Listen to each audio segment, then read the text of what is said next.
welcome to Green Buddhism, or Centurion Buddhism, as I like to call it. The basic premise is leadership by example.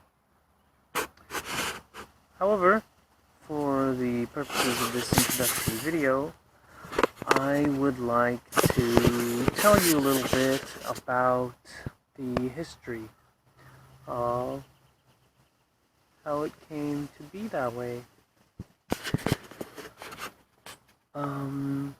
So 2,000 years ago, there was the Roman Empire, as you're aware, and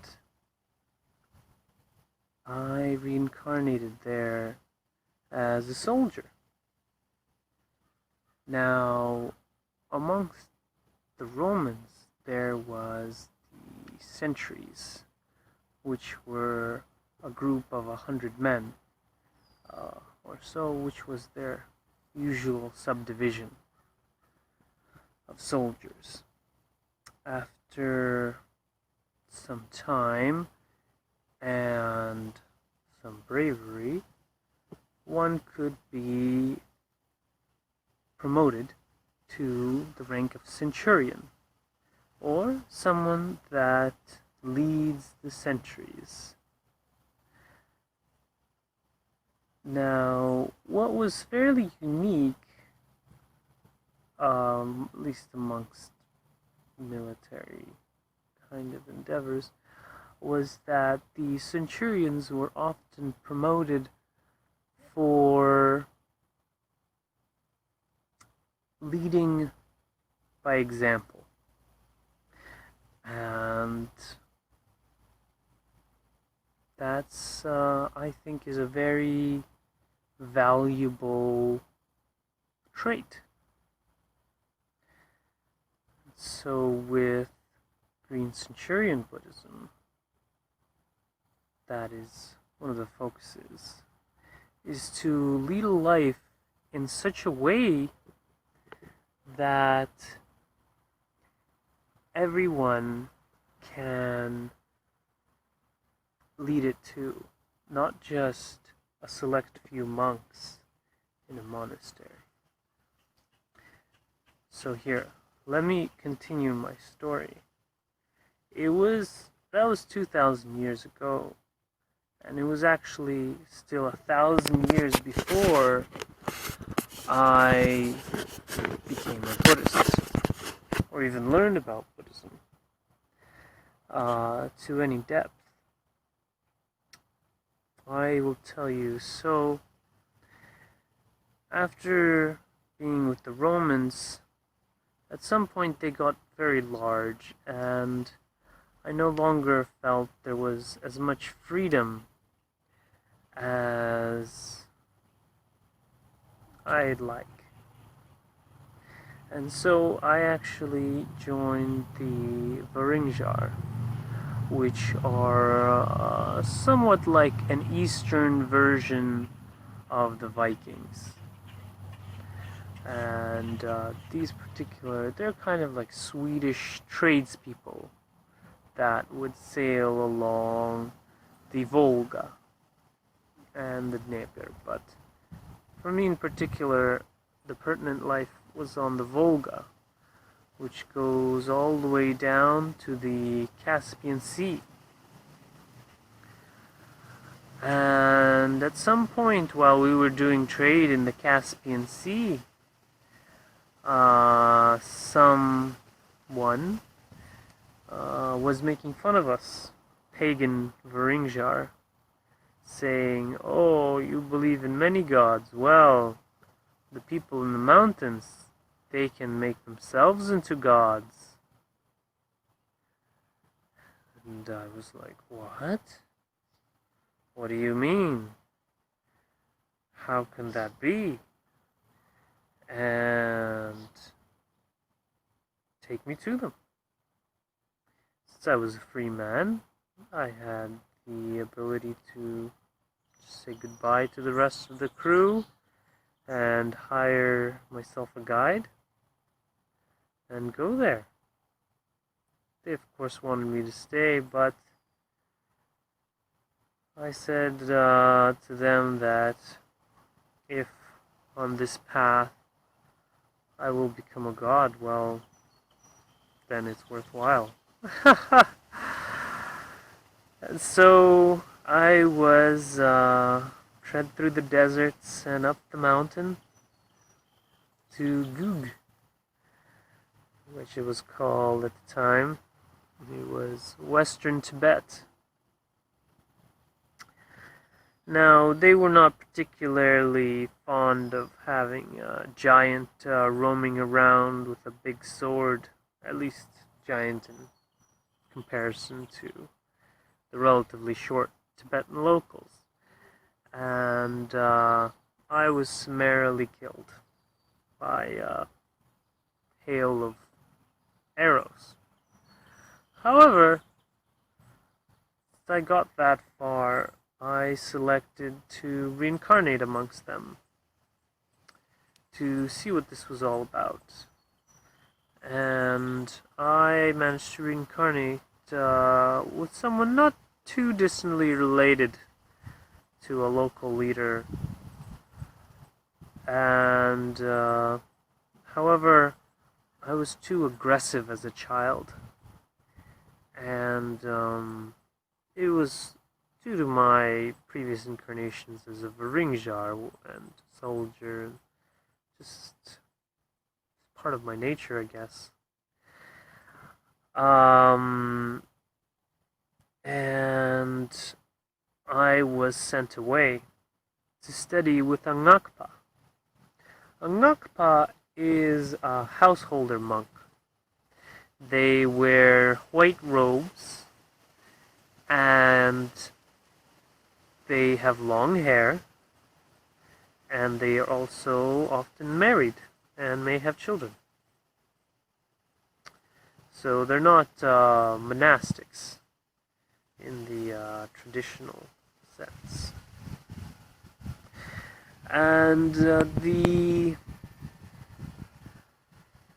Ngakpa, well, he was a nice man, but his wife was not particularly fond of me because she had her own children, and which is completely understandable. So what happened is that in the mornings I would have breakfast with the family, and I would have a few lessons with the Ngakpa, and then I would go into the mountains and I would sit and meditate.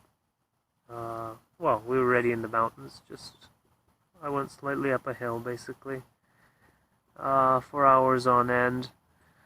Of course, sometimes I played and things like that, but there was a lot of chanting, and I was really interested in Tantric or Buddhism, which is the divine meditations. And I will go further into depth and how that works later on. But I understood that this was a kind of a mental, cognitive divinity, divine form. And so I moved on after that to the rest of Asia. So I spent some time in China and things like that, in further incarnations. So now I guess, that illustrates the aspect where Buddhism is compatible with having a householder lifestyle with a family and children, leading by example. So being a good example in your community. And meditation, of course, is very beneficial for the mind and many things. which I will elaborate on later as well. Now, the green aspect, as you may be wondering, the reason I initially chose green is because of the heart chakra. As you may know, Buddhism is, in some respects, a branch of Hinduism. Hinduism is somewhat of a vague word for any Indian-based religion. Buddhism, however, was one of the more successful versions in terms of how far it spread outside of India. So, another aspect that you may be aware of with greenery is nature and sustainability. And so another aspect is leading a sustainable lifestyle. For instance, growing your own food. And this is some buckwheat. And this is some amaranth. And these are some radishes. And wood soil. Anyways, so it's a holistic, all encompassing kind of Buddhism. And I'm also working towards an open source version or open source operating system and hardware for later on our ability to reincarnate as machines